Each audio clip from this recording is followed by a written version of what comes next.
Friends, Telugu Desam పార్టీలో మరి రాజ్యసభ ఎన్నికలు హడావిడి చిచ్చురేపినట్లు సమాచారం. ఏదైతే నలుగురు సభ్యులు మరి వారు ఎన్నిక మరి ఈ సంవత్సరం ముగియటంతో మరి వాటికి ఎలక్షన్ కమిషన్ అయితే మరి వాటికి నోటిఫికేషన్ ఇవ్వడం జరిగింది.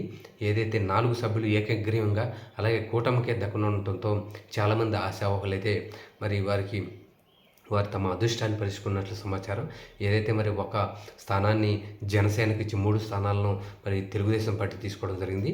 అలాగే వారు మరి నామినేషన్లు వేయడం జరిగింది. ఈరోజు మరి రేపు మరి వాటిని రిటర్నింగ్ అధికారి కూడా ఏకగ్రీవంగా ఎన్నికైనట్లు మరి వాటిని ప్రకటించే అవకాశం ఉందని కూడా మరి రాష్ట్ర పార్టీ వర్గాలైతే భావిస్తున్న నేపథ్యంలో ఏదైతే మరి తెలుగుదేశం పార్టీ తరఫున చింతకాల విజయ్ మరి బీసీ కోటాలో ఆయన ఉత్తరాంధ్రలోని మరి అయ్యన్న పాత్రుడు గారి కుమారుడిగా మరి తెలుగుదేశం పార్టీలో కీలకంగా వ్యవహరించిన మరి చింతకాల అయ్యన్న పాత్రుడు గారి కుమారుడికి విజయ్ గారికి రాజ్యసభ స్థానం దక్కడం మరి బీసీలకు అందించిన గౌరవంగా భావించాలని ఆయన మాట్లాడుతూ, అలాగే మరి చంద్రబాబు గారు మరి కమ్మ సమాజ వర్గం చెందిన భాష రామకృష్ణ గారు, అలాగే మరి ఇప్పుడు వచ్చిన సాధన సతీష్ గారు కూడా మరలా తన రెన్యువల్ని అయితే పొడిగించుకున్నారు. ఏదైతే మరి లోకేష్కి అత్యంత సన్నిహితుడిగా ఉన్న సాధన సతీష్ గారు అయితే తన రాజ్యసభ సభ్యత్వాన్ని మరోసారి మరి రెన్యువల్ చేసినట్లుగా సమాచారం.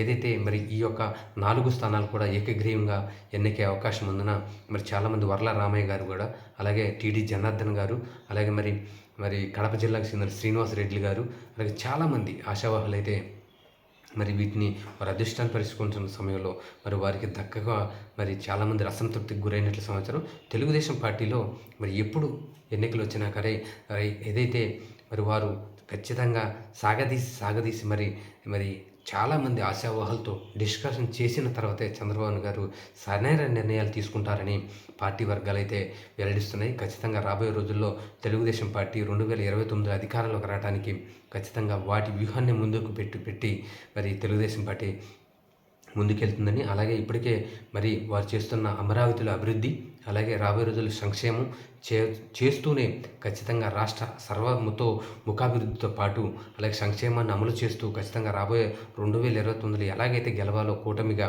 మరలా ఇప్పటి నుంచే తన వ్యూహాలను అమలు చేస్తూ మరి రాజ్యసభ స్థానాలను ఏకగ్రీవం చేసుకుంటూ, అలాగే రాబోయే రోజుల్లో రాజ్యసభ స్థానాలు అలాగే ఎమ్మెల్సీ స్థానాలు ఏది వచ్చినా సరే కూటమికి దక్కనుండటంతో మరి కొంతమంది కీలక నేతలు మరి కృష్ణా జిల్లా కీలక నేత దేవినేని ఉమా గారు కూడా మరి డైరెక్ట్గా మరి చంద్రబాబు నాయుడు గారితో డిస్కషన్ చేసిన తర్వాత కూడా ఆయనకు దక్కకపోవడం మరి ఆయన శ్రేణుల్లో అయితే నిరాశ చెందుతున్నారు. మొత్తానికి రాబోయే రోజుల్లో ఎవరికైతే ఇప్పుడు అవకాశం రాలేదో ఖచ్చితంగా రాబోయే రోజుల వరకు అవకాశం కల్పిస్తామని తెలుగుదేశం పార్టీ ఖచ్చితంగా మరి ఎస్సీ, ఎస్టీ, బీసీ వర్గాలకు ఖచ్చితంగా అండగా ఉంటుందని నారా లోకేష్ గారు అయితే ప్రకటించారు.